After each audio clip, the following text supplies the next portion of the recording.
Je suis extrêmement heureux que nous nous retrouvions aujourd'hui en cette journée de l'Europe, ce 9 mai tous ensemble à 27 à Sibiu. Et ce que aujourd'hui nous venons faire, c'est parler de l'Europe, d'avenir, de projets communs.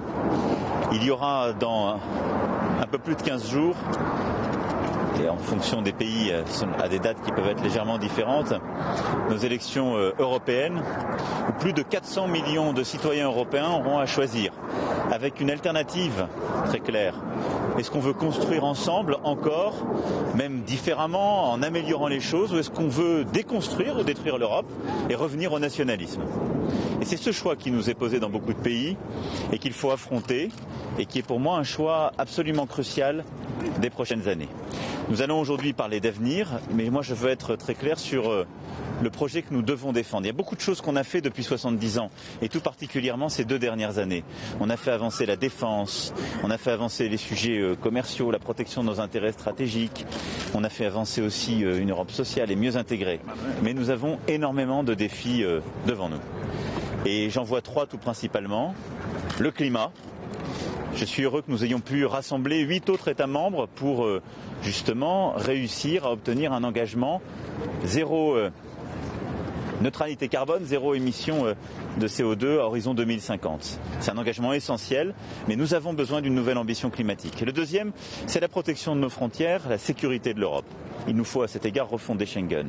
Le troisième, c'est de bâtir le modèle de croissance et le modèle social de l'Europe de demain.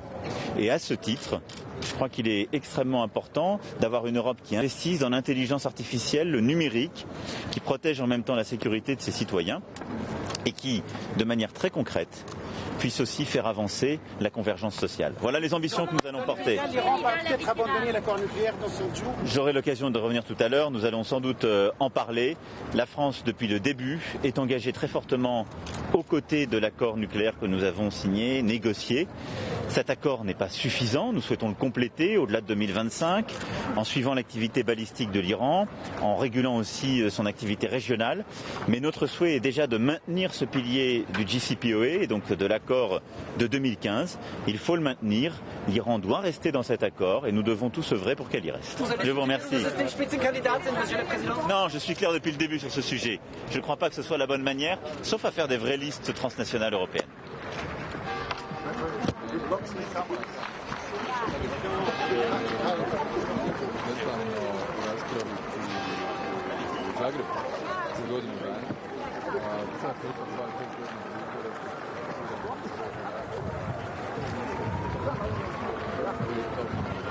En ce 9 mai et ce jour de l'Europe, nous allons nous retrouver à 27 pour parler non pas de divorce, de séparation du passé, mais de nos projets d'avenir et des projets communs.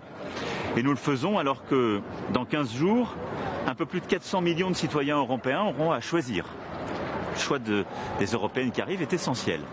Et ils auront à choisir entre des projets qui visent à construire l'Europe, encore, si je puis dire, différemment, avec des inflexions qui peuvent être de sensibilités diverses, mais qui sont des projets pour construire, et puis des projets qui veulent détruire, déconstruire l'Europe et revenir à des nationalismes. Et ce clivage, il existe dans tous les pays européens, et ici aussi très fortement. Et donc, nous devons aujourd'hui le faire comprendre à nos concitoyens et faire comprendre que un peu plus de 70 années que nous avons vécues ensemble ne sont pas acquises de toute éternité, que nous avons encore à améliorer les choses, que face aux défis du monde contemporain, l'Europe est essentielle et que nous avons donc à inventer, redonner une légitimité, une force à ce projet. Nous avons ces 70 dernières années fait beaucoup de choses. Et ces 2 dernières années, quand je regarde ce qu'on a fait en matière de défense européenne, de protection de nos intérêts stratégiques, d'avancée en matière d'Europe sociale, je pense aux travailleurs détachés, d'approfondissement de la zone euro, on a fait beaucoup. Mais je crois qu'on doit maintenant aller plus vite, plus fort, et être sur un projet de refondation en profondeur, ce projet de renaissance auquel je crois. Moi j'attends 3 choses principales. Je dirais au cœur de cette période et pour la Commission, le Parlement, les institutions à venir. La première, c'est d'avoir une vraie ambition climatique. Je suis heureux que nous ayons réussi à obtenir et à convaincre 8 autres pays membres de signer un texte ambitieux aujourd'hui. Ce texte, il porte très clairement notre ambition d'avoir 0 émission de CO2 à horizon 2050 au plus tard, et donc d'aller sur cette neutralité carbone que nous allons mettre dans la loi française, avec, je dirais même, des échéances avant. Mais sur le climat, nous devons aller plus loin, plus fort. Ça a été d'ailleurs le sens du choix que j'ai fait il y a quelques semaines de m'opposer à la réouverture de négociations commerciales avec les États-Unis en raison du fait qu'ils ne sont pas au rendez-vous de l'ambition climatique. La deuxième chose, c'est qu'il nous faut une Europe qui protège et donc avoir une Europe qui, en particulier aux frontières, protège les Européens et les Européennes. Et en cet égard, pour moi, la refondation de Schengen, avoir une vraie protection est absolument essentielle.